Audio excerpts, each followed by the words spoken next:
Well, Scott, thank you so much for allowing me to steal some of your time. Of course. And jump here on the podcast with me. I greatly appreciate it. And as we were talking, I presume you have made the transition to California lifestyle. Is that right? I am loving it here. Okay. And I'll tell you, naturally, the weather, the mountains, the palm trees, the blue skies, the beaches, I've been here 3.5 years, and I still feel like it's a novelty. I feel brand new. I feel thankful every day to be here. But the great thing is, while I love Los Angeles, it's very hard not to. I love that. I love the job as much as I love the location. I've been very blessed that everything has worked out career-wise in addition to location-wise. So it's a great marriage between the two. Great place and a great job. Could not be happier. And when you take a leap of faith, when you move your family with a 2-year-old and a pregnant wife, and you move cross country. We were in a suburb of New York City in Westport, Connecticut, and when you make that decision to move, clearly it's a risk. You weigh the upsides, you weigh the downsides, and I'll tell you, even the upsides in what I thought may have been the best case scenario, I would say it's been better. And while it's still a tremendous risk, I'm so glad we made the move. I couldn't be happier out here. And what was the most difficult part of making that decision, taking that leap of faith to move out to the West Coast? I mean, you were with ESPN, and I know you had a good gig going there. So what was that like? Yeah, and there were a few different things I was weighing because my contract had expired at ESPN, and for about a year, I had been looking around trying to find out really the best place to land. So I'd been networking for a full year. And this job here, it came from a conversation that I had probably 6 months prior. So my message to everyone is network, network, network, because you never know when that could pay dividends. And yeah, the conversation was actually with the person who sat in this chair prior to me. And I talked to him he's been a mentor of mine for quite a while and somebody who I used to work with. And in talking to him, never did I think he was going to be leaving this company. It was just to, see what he had to think, get his perspective. And then many months later, he called and said, well, I'm leaving this job, and I've actually recommended you for it. So it turned out to be great. But going back to the decision, there were a lot of different jobs I had considered on both coasts, moving south, moving north, moving west, moving all over the place. But this had everything. I really liked the promise of what this specific opportunity was, paired with the location, with who my bosses were to be and still are. So when you make a pro and con list leading up to a move, there are so many decision points. And trust me, we waited, but we had to make a pretty quick decision. Oh, you did? When that job came available, they were certainly hoping to fill the thing as soon as possible. So it was a very quick decision, especially when you have a house with a mortgage and a baby and another one coming. But it worked out beautifully. And moving's never easy, but when you're hopeful for the next opportunity, it puts a little wind at your back. Yeah. And what was that promise that you felt that was so great with this opportunity? The brands that I'm working for and the people who I'm working with. So the brands, iHeart, biggest audio company in the world. To work at this company as a content creator and as somebody who could really get my hands dirty in it, it was a great opportunity. Married with the Fox Sports brand, being with Fox Sports Radio, you're putting together two very quality brands in a very crowded media atmosphere with iHeart and with Fox Sports Radio. And I'll tell you what I fell in love with, because brands are brands, but ultimately you're working with people and you're building families. Yeah, it's all about people. The two people who I work with, Don Martin, who's my direct boss, and Julie Talbot, our president, I'm telling you, I fell in love with that dynamic before I took the job and even through the interview stage. But the closer I have gotten with them, the more I would go to war with them and run through a wall for them. It's truly a family atmosphere. People say that. I'm telling you, they follow it. So it's not cliche? It's not. You know what? It hasn't been here. And there's accessibility, there's transparency, and they're very fair. But not just how they react with me. Forget me. That's how they treat everybody. And as a manager, because I look at my job through, there's a lot of people that I'm responsible for at this company, and I know that above me, they have everyone's back. And that's a beautiful thing to be heard, but know that they truly do have everyone's back. And it's been very refreshing, and it wasn't always like that in my career prior to that. And so where were some difficulties that you had in your career where you didn't have that family type of environment, and how did you deal with it? Yeah, so ultimately, I mean, it's a people business. So there are times when there's other priorities at different companies. So without naming any specifically, there's plenty of times where, nope, there's either numbers that have to be hit, there's a different corporate culture, and there's been a lot of times where, there might be so many managers in a system that everyone's trying to cover for themselves rather than do what is best for the business. So I've had that quite a bit in the past, just people kind of protecting themselves. And when there's a big hierarchy in place, it's not always best for the culture, the people, or the product. And in this case, it works out for both. Yeah. And so when you, just making sure that I understand, and even for the listeners, when it's Premier Network, iHeart Radio, Fox Sports, how is it all tied together? And can you explain that? Yeah, and it's, I don't expect anyone in the audience to just naturally know that, but here's the answer I give. And I actually had this question asked to me about 20 minutes ago from someone else, so I just gave this answer. So iHeart's the biggest audio company in the world. iHeart has 120 million plus registered users, whether they have the app on their phone or whether they're registered online. Biggest audio company. Now, beyond the audio, they have big events, the music awards, the country festival, etc. So it's a massive brand. Clearly, it used to be Clear Channel. So rolled up in iHeart, there's a ton of different divisions. One division within iHeart is Premier Networks. That's the syndicated talk networks within iHeart. Most of them are standalone talk brands that are, a syndicated show that's affiliated all over the country. Rush Limbaugh, Glenn Beck, Sean Hannity, Ryan Seacrest, Mario Lopez, Steve Harvey, the list goes on and on and on. Every show within Premier is a standalone show that's syndicated with the exception of Fox Sports Radio, which happens to be a 24/7 network. So iHeart typically is made up of thousands of radio stations that are local stations around the country. What's unique about Fox Sports Radio, because it is a 24/7 talk network, it's rolled up through Premier as a syndicated talk element, but we're the only 24/7 entity within Premier. And then, of course, it's the Fox Sports brand. Many think, oh, you work at Fox. Well, we're very close partners with Fox. And the history there, Clear Channel at the time, which became iHeart, Clear Channel in 2000 partnered with Fox. And Fox didn't have their own sports radio network in-house. They partnered with Clear Channel. And for 17 years, Clear Channel, now iHeart, has been able to use the Fox Sports brand, the entities, the logo, etc. And Fox Sports Radio, owned by iHeart, represents that Fox Sports brand. We have a great relationship. It's a very close partnership.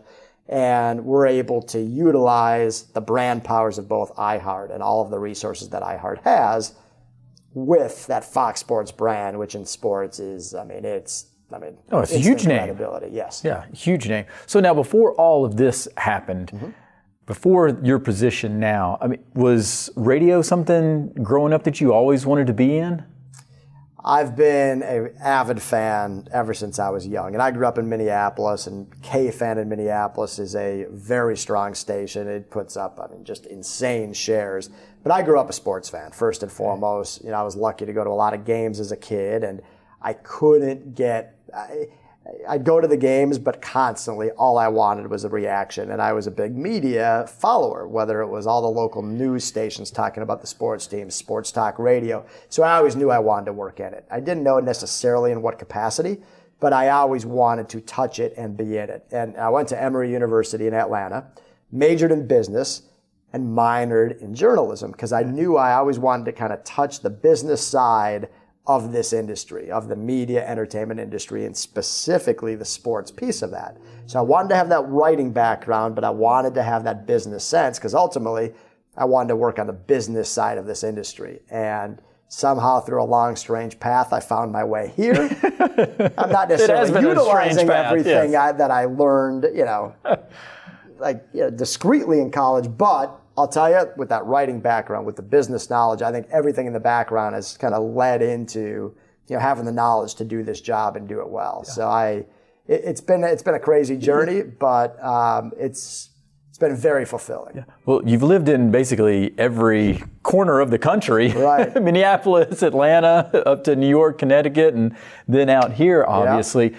So growing up then, as you mentioned, you went to a lot of games. Were you a big Minnesota Vikings fan? Were you all Minnesota Twins fans? I mean, what was your favorite sport growing up? So I'm very loyal, and I still live and die with all the Minnesota sports teams. That's not a good thing. That shows my loyalty. Yes, it does. Because for the Minnesota, whether it's Minneapolis, St. Paul, we're one of the, I think there might be 12 or 13 somewhere within there, cities with 4 major league sports teams. When you talk MLB, NBA, NFL, and NHL, we have all 4. Since the Capitals just won the Stanley Cup, the longest drought of the 4 sports cities is now Minneapolis, St. Paul. So it's been since 1991, 27 years since one of my teams has won, and I'm loyal. And I've lived in a lot of places that very easily I could have latched on with, the Yankees, the Red Sox. That's right. There's some other good teams out there that you've been close to. The Dodgers, as of this moment, are in the World Series. I could have latched on to any of these teams. I am a diehard Minnesota fan. I'm loyal. My favorite, I'll tell you, growing up, it was actually the Minnesota Gopher college basketball team. Today, to be quite honest, for some reason, I have such a soft spot for the Timberwolves. Mainly because the story arc of that franchise, it's so relatable to me, mainly because of the heartache. And I so badly want them to get over the top.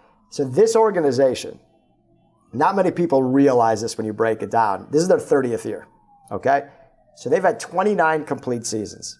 They have advanced past the first round of the playoffs once in 29 years. Once in 29 years. That is utter failure. And because of that... So why do you relate to that? Relate may not be the right word, but I have such a soft spot, and I such sympathy? And I've always rooted for an underdog, and maybe that's being from Minneapolis and going up and thinking, oh boy, you got these New York teams and the Boston teams that are going to poach all of our players, that there's something about the underdog. So I root for an underdog in a neutral game that I don't have a rooting interest in. But there's something about the Timberwolves. I've lived and died it. They started in 1989. I was about 10 years old at the time, and I fell in love. And I've been there through all the growing pains. So I'm going to stay to hopefully one day at least enjoy something. Exactly. Maybe a 500 season is satisfaction enough at this point. And what's crazy, so they've advanced past the first round once in 29 years. This isn't like the NFL playoffs. This is a first round that has over half the league. And the second round, where they've been 1 out of 29 times, is 8 out of 30 teams. And that's where they've been 1 in 29 tries. And I just, you know what? It may not be relatable, but I want it so badly. Of course. Because when you see that story, and you can relate it to other things in life, but I just want it to happen so bad because they haven't. But really, I'm a fan of all the Minnesota teams. I mean, the Vikings, I don't miss those games. I love them with all my heart. But at times, I'll hate watch them, in addition to the Timberwolves. But I just, Just because they let you down? Oh, of course. Oh, no, they won't win anything in my lifetime. But I will have hope every time. And I've always said I'm not going to get suckered into it. I'll watch every game and I'll get excited, like any fan. But they constantly have let us down. I mean, they've never won the Super Bowl, and they've been in the dance. So there's some franchises that never make it there. Yeah. There's some franchises that just, they're just futile. But the Vikings, what they do remarkably of is they give that false hope. And they go to the NFC Championship game off of a 15-1 season in 98. And they're about to win the game with a field goal kicker who hadn't missed all year. Misses. And boom, he misses. And they were heavy favorites in that game. Then you got Brett Favre driving to win the game against the Saints.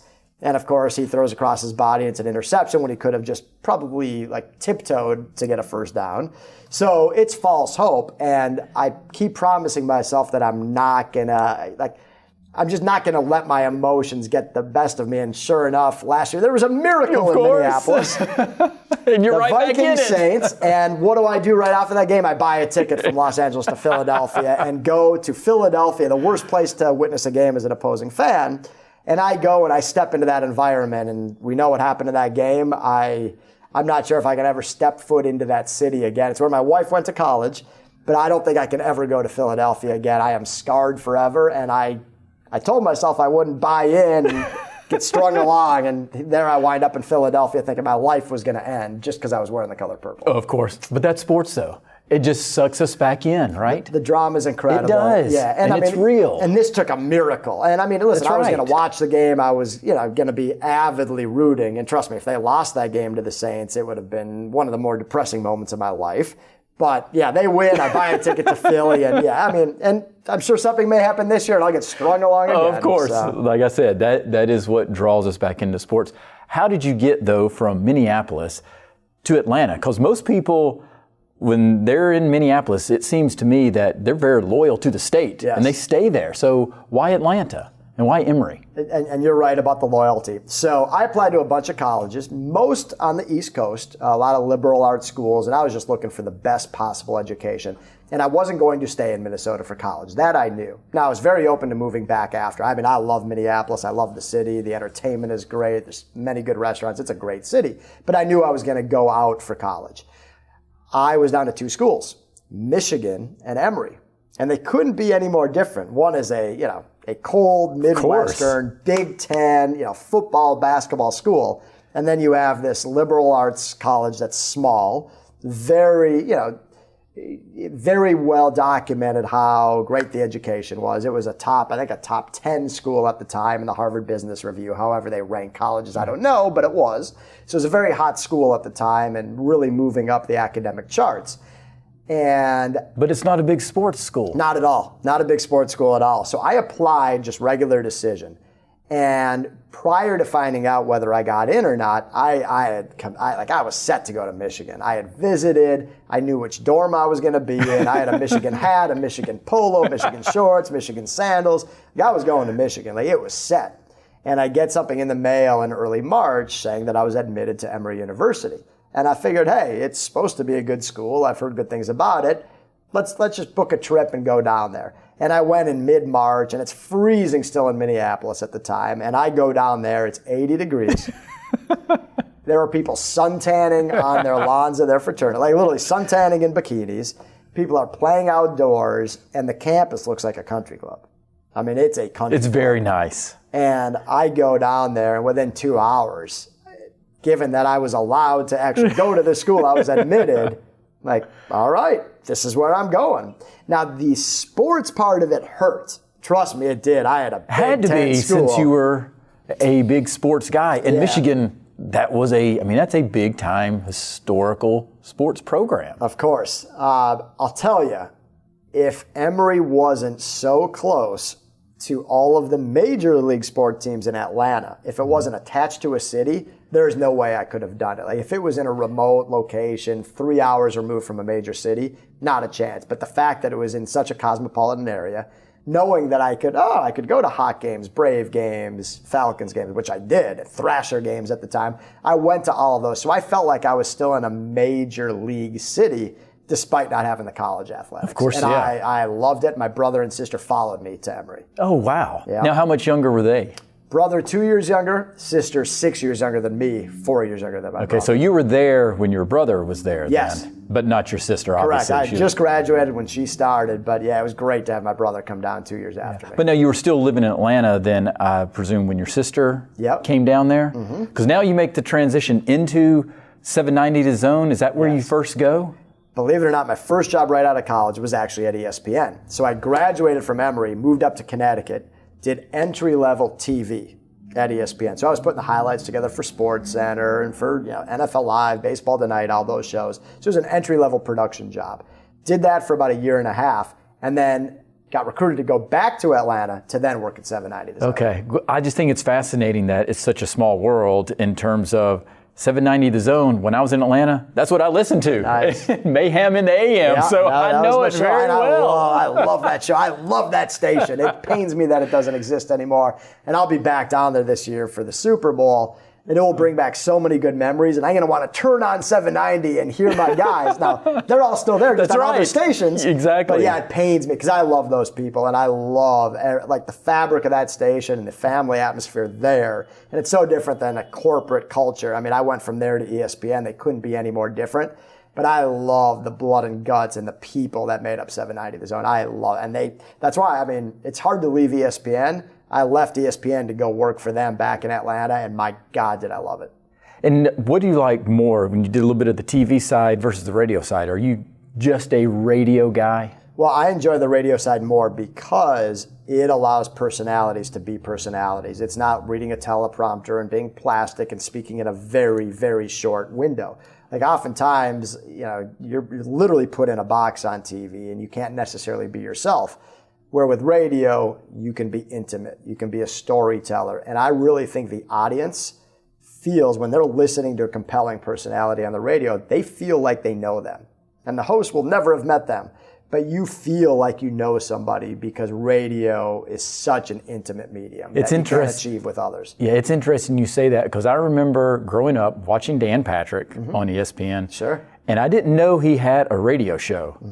And then the first time I heard the Dan Patrick show on radio, it blew me away because I felt like this guy is completely different on the radio than he is on TV. Yeah. And the guy on the radio was hysterical. Not that he wasn't on TV, but just even more so on radio. So to your point, just the unscriptedness. Yeah, and you probably learned a lot more about Dan. Yes. You got a better sense of humor, and you could relate to him a lot better. Where, hey, that's just a guy on TV giving you the highlights. Yeah, that's great. It's a guy who's in a suit, operating like he's in a suit. Where on the radio, it's like the guy you're at a bar with, having a beer, talking to, choosing to spend time with that person as opposed to just getting your highlights from that person. So you're, as an audience member, you're investing time within a personality and you're getting personality. You're getting that relationship back, even though it's one way, but it feels like it's two way. That's right. So what made you decide to go back to ESPN then, to leave 790 The Zone? And I never thought I would. Never in a million years. Living in Atlanta for the second time, never did I think I would go back to Connecticut. And I had a condo in Atlanta. I was loving life. I'm in my mid-20s. I actually lived with my brother at the time after he graduated college, and I couldn't have been happier. I loved it there, and I loved everything about it. But an opportunity became too good to be true. And when when the job became available to produce that show, they had reached out to me. And at first, I said, boy, it would take an opportunity of a lifetime for me to come back because I'm loving this situation here. I'm loving living in Atlanta. And it turned out, they told me, hey, there's big things ahead with Mike and Mike. There's big things ahead. And this is in the fall of 2005, okay? So we're talking, 13 years ago at this point. And I'm like, okay, big things ahead. And I just figure that's what they're saying to try to sell me on the job. They're just recruiting you. So I go up to Bristol. They interview me. Oh, big things are happening. Big things are happening. I get back to Atlanta, and I turn on the TV, and there's a commercial with Mike and Mike in a diner. And I'm starting to see these commercials nonstop. I'm like, wow, they're putting some resources into the show. Okay, they might be onto something. Then I go to USA Today. I open it up. Whoa, Mike and Mike to move from ESPN News to ESPN2. Okay, I guess big things are happening to the show. Then I go to ESPN.com, and there's these yellow banner ads all over ESPN.com. Every page, Mike and Mike, Mike and Mike, Mike and Mike. So I'm literally, throughout the long multi-month interview process, I'm thinking, oh my goodness, if they offer me this job, it's going to be hard to turn down. Yeah, I think I'm going to be moving back to Connecticut. And sure enough, I moved back to Connecticut. So I think I'm the only person who's not from Atlanta or Connecticut to move from Atlanta to Connecticut, back to Atlanta, and back to Connecticut. Exactly. And now I'm not living in either, but that's right. So I've lived I told in each you of it was those a strange twice. path. Yes. So yeah, I got from the Midwest to the Southeast to the Northeast to the Southeast to the Northeast, and now to the West. And very, honestly, happy with the whole journey. I mean, every step I've taken, I've made a lot of moves for the career, and they've all been for the career. And with that, we talked about that pro and con list earlier. I've made that decision many times, and each time it's been a big risk, and it's been shaking up the norm in my life, but each time it's been for a step up, fortunately, and each time it's been the right move. And when did you meet your wife in this whole process? Boy. Kidding. I know exactly. So we met in New York City. We met on January 10th, 2009. So we're about to, I haven't known her for 10 years yet. We haven't made it there yet, but that will come in January. We've been married now for 7.5 years, but we were set up on a blind date in New York City. Oh, fantastic. And it happened. It was crazy. It was right after I produced Mike and Mike and became a manager. And I was actually very excited because my life was finally going to be normal. I had done mornings in Atlanta and then mornings with Mike and Mike. And while I was still going to be overseeing from a managerial perspective Mike and Mike, I was going to have a normal schedule. What do you mean normal? normal, not getting up at 3:34 in the morning. So having more of a standard, it was still early, but I wasn't getting up at 3:34 in the morning. Yeah, that's early. I was really excited to, as a single person at the time, I was excited to say, wow, don't have to get up as early anymore. I can now actually date and not have to worry about my alarm going off like in 3 hours. And the first week that I was off of that crazy schedule, the first week I was set up with my wife. So it happened right then and there. The timing was crazy, but I was actually excited that, I'm going to actually go out and be a single person, and it really never happened. It never happened. Within 1 That's week, right. boom. Yeah. Now, when you're there at ESPN, and now you're in a different role, director of programming and all of that with Mikey Mike, and then when does Colin Cowherd come into the picture? So that happened. I'd been working with Mike and Mike from a managerial perspective for probably a year and a half. And then there was a slight reorg, and they decided to have me work with Colin as well. And I did that. It was probably about, 2 or 3 years that I was with Colin. And then, what I love is that it came full circle. And the biggest acquisition we made here was bringing Colin from ESPN to Fox. And I just talked to Colin about an hour ago. It is, to have him here, it's tremendous. And it's great to work with him again. But I like this version of Colin more than the ESPN version because he can be more free. There's less restrictions. There's less hands in the cookie jar. He can be himself, and that was one of my big selling points to him when he came over, that this is the Fox brand. You don't have the Mickey Mouse ears on anymore, and it's a lot more free in terms of what you're able to do, and his show has been a lot better as a result of not feeling like he's wearing handcuffs. Yeah. When you look back at all of the different stops that you've had, what are some of the, if you can even pinpoint it down to some favorite moments or any times that you were somewhat starstruck of who was in the building, maybe people that you grew up idolizing, any of that? The most memorable, and I actually wrote a story for this on ESPN.com at the time. It was 2008, so a little over 10 years ago.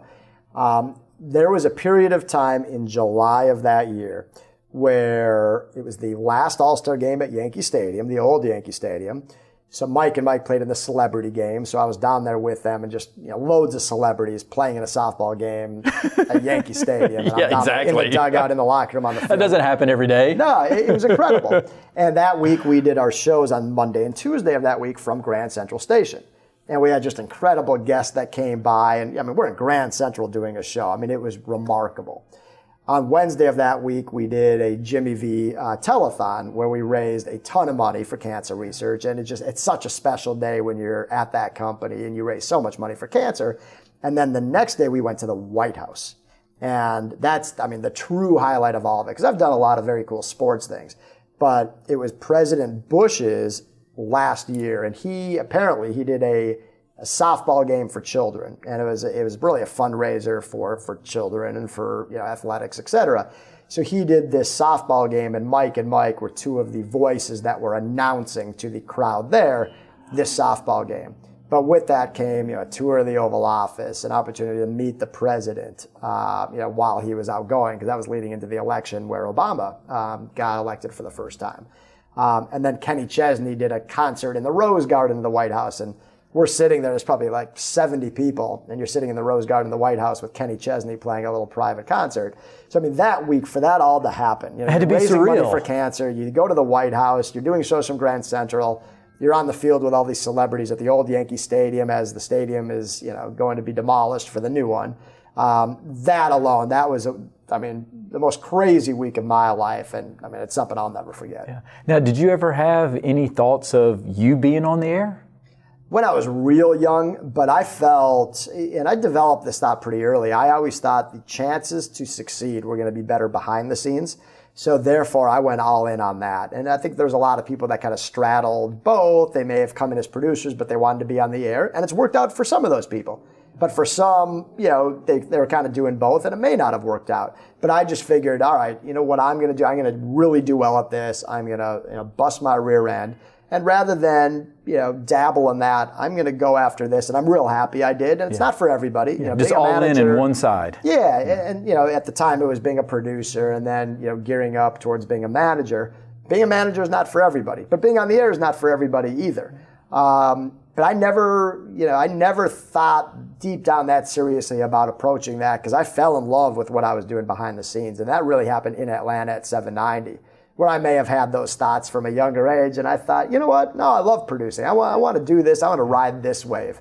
And, ultimately it's the work that you put in. I mean, my dad always used to say, the harder you work, the luckier you get. Yeah. And, I'm a hard worker by nature, and when you work hard, it creates avenues. And when you love the work you do, it allows you to do better. You don't inherently think about, oh, this is work, I want to get done with this. Like, I truly enjoy the work.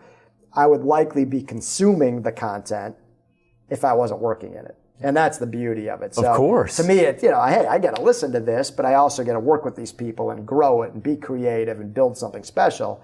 So I love being a part of something that I would otherwise be consuming. Yeah. And so why do you think that sports talk radio, that people gravitate towards it so much and want to consume it so much? What do you think the appeal is? And frankly, it's a lot of what we've spoken about, the drama of sports. It's that human element. Nothing in the world there's nothing that invokes those same type of feelings and emotions, positive and very negative. That's right. Like sports. But then radio, which we talked about, it's that intimate relationship. It's storytelling. It's reaction. Now listen, radio can be two-way as well, with callers, with instant feedback. And TV doesn't always work that way because it's usually one way. But with radio, being able to combine the greatest male soap opera that is sports with the very intimate medium that radio is, it combines two very special things. And that's why I fell in love with it when I was very young, because man, I was so passionate about my teams, and now I had people that I respected giving their opinion with personality and with very credible guests that made me feel like I was part of the conversation. And I love creating that. It really is magical at the end of the day. But ultimately, it's having great storytellers that do their homework. They have very educated opinions, and they relate to the audience. And it's not easy asking for people's time. And listen, it doesn't cost them money. We just want people's time, and you have to have very compelling personalities to be able to earn that time. And when you do get that and you build an audience, it's a great feeling. Yeah, because obviously that's something that they can't get back is their time. So it's a big investment. Yeah. So when you can have that type of appreciation, I think you can help build better content that would engage the listeners even more so. Now, you mentioned mentors. Mm-hmm. Who else mentored you through your career? So I'll tell you, my radio rabbis and radio fathers were the ones that got me into radio in the first place, and that was Andrew Saltzman, Steak Shapiro, no relation, down at 790 The Zone. Yes. You know them from being down there and listening. They were the first ones that really paved the way. And I'll tell you, I've been lucky because I've worked with a lot of people, and I've tried to maintain as many relationships as possible, despite being busy in a job and having a family. But I've been blessed to work with a lot of people over the years, not only in this industry, in some other industries as well, that every time those move questions come up, because I've done it a lot of times, I call seeking advice, people, and they always make it very clear. They don't make the decision for me, but they tell me what I should be thinking about. And it helps, see through all the weeds of those long, pro and con lists. Well, now in your position, I would imagine you're probably at a point where the transition is occurring where people are going to be seeking you out as a mentor to them. And I love giving back. And I'll always, if somebody wants to have the conversation and they're willing to pick up the phone and call, we'll have those conversations. But I wouldn't be anywhere without having that in my background. So you got to give back. You have to. And by the way, some say, hey, do you have a job? And usually that answer is no. Very seldomly do we have a job. But still, if I can put you in a position, give you the right perspective, the right idea, or maybe, create a connection, whatever it might be, listen, it may not be exactly, hey, I'm going to call this person and get rich. It's not going to work that way, but I love to just give my perspective, give my opinion to help people out. That's right. And so speaking of that perspective and giving back, you've given me a lot of time, so I greatly appreciate it. But wrapping up here, what other words of wisdom that has meant a lot to you that you'd like to share? You've already shared quite a bit, but do you have any phrases, quotes, or mottos, or just any other type of life advice that has meant a lot to you? My biggest thing, from a work perspective first, work makes up the majority of your the hours you're awake. Let's just say right. that. Yes, people are going to sleep, but generally people are going to work well over half the time, at least during the week. You got to like what you do. You got to find enjoyment. It may not be your passion, but you got to find enjoyment out of it, because I really think, dating back to something I said, if you like what you do, if you're interested in the content of your job, you inherently do that much better. So I think you have to still, like, it may not be, all right, I want to be a movie star. That means at all costs, I'm going to just go be a movie star. You know, you have to be in touch with your priorities at that given time and create your goals based off your priorities. But you still have to like what you do, and you have to find enjoyment. And my attitude always has been, like, I don't sweat the small stuff. What I always think is, if it's not going to bother me tomorrow, why should I get worked up about it today? And life is too short. You have to enjoy the journey. You have to. And yes, some things aren't going to be perfect, but it's easy for me to say because I am generally pretty mild-mannered, but I just don't get how people ruin their days and make terrible decisions over something that's really not that big of a deal, that's not going to affect them the next day. It's much better to just kind of be happy. Now, still be demanding, still have high hopes and goals. You know, it's one thing to be, blindfolded and naive and just get stomped on. That's not what I'm saying. But you still have to, like, find happiness in life however you possibly can. Well said. And you've created some happiness for me just by being a guest on my crazy podcasting journey, Scott. So thank you very much. Thank you. It's been fun.